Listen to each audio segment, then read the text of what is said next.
Hello, Mr. Smith. Last week you asked me to prepare a report and presentation on the capital city of Brazil, in which you'll be visiting here shortly. That capital city is Brasilia. My name is Bo Riley, and I am an intern here at XYZ Research Incorporated. Fortunately for you, I actually lived in Sao Paulo, Brazil for 2 years, not too long ago. And I was doing that for the church that I worship, the Church of Jesus Christ of Latter-day Saints. And during my time there, I became fluent in Brazilian Portuguese, which is the most common language of Brazil. And I also became very familiar with Brazilian culture and customs due to the fact that I spent most of my time interacting and helping families from all different parts of Brazil. So I got a good grasp on what some of those cultures and customs are. So I'd first like to start off with an overview of just some of the cultures and norms of Brazil and some of the safety considerations as well that you should take in before arriving. When you land in Brasilia, the first thing you should do is exchange your U.S. currency for the Brazilian currency, which is called the real or reais in plural. Fortunately for you, one real is worth three and a little reais, or excuse me, $1 is worth three and a little reais in Brazil, so you will be able to buy things for pretty cheap while you're down there, which is nice. Right now, Brasilia is experiencing its rainy season, so it will only be wise to prepare or pack appropriately for such weather. The biggest thing that you should remember, Mr. Smith, before you go down there and while you're there is to take extreme caution with crime. You've probably already heard of how notorious the big cities in Brazil are for their crime, especially their street crime. Brazil is populated with 2.8 million, or Brasilia is populated with 2.8 million people, and it's pretty congested, especially within the metropolitan part of the city, which is where you will be going. And in those parts of the cities, there are many pickpocketers, little stand-up robberies and assaults that happen almost every day. And so, especially in the areas of public transportation like the bus, the metro or subway, and even the taxis. So just make sure you're careful with your money, your wallets, and keep it close to you. And if you were in a situation, God forbid, that someone did stand you up and want to take your money, just please hand it to them, because they are known for not showing any mercy at times. While most of the people that you'll be associating with in your business down there know a lot of English due to the fact that they grew up learning it in their grade schools, and it's kind of the norm there in Brazil. Here are some common phrases that may help you when introducing yourself and trying to adapt to their culture. The first is hello, how are you, or hello, all is well, which is olá, tudo bem. The word yes is pronounced sim in Brazilian Portuguese, and no is não. So it's very similar. Just no, just put a little a before the o. And then the phrase I am hungry is translated to estou com fome. And then the phrase where is the bathroom is directly translated to onde fica o banheiro. If you have any other questions on other specific phrases or terms, you can always come up to me and ask what the best way to say them are and how to pronounce them. So as far as meeting etiquette and the apparel that you're going to wear, it's very similar to America: suit and tie, dress shoes. The biggest thing I could say is to pay attention to the details. Brazilians like looking good and like being very presentable, so make sure you shine those shoes before the meeting, because they will pay attention to that, and you never know, it may impress them, it may not.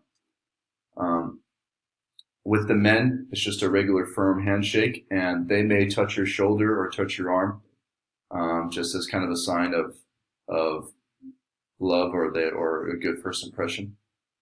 And with the women, you're actually going to shake the hand, but also give an air kiss on both cheeks. So you'll shake it, not as firm as you would with the men, but then just go in right to their cheek and go kiss on one side, kiss on the other, and then back away. The meetings will generally start on time, especially in Brasilia, which is the capital city. But do not be surprised if they do start a little late, which is more Latin culture and overall. And then one thing you'll notice when you're introducing yourself to many of the business associates is that they do stay kind of close in physical proximity. So don't be surprised if they are touching your elbow, your shoulder, or very close in your private space or bubble, closer than normal as it would be in the United States, because they're very and a very affectionate people. So be aware for that. And then the biggest issue in the meeting is that, or before the actual meeting starts, is that small talk is overemphasized. It's very important that you take small talk very seriously. They love getting to know people and just what their interests are and how they're doing and overall. And that can leave a very, very good first impression. Most common subjects amongst Brazilians are food, family life, soccer. They love their soccer there.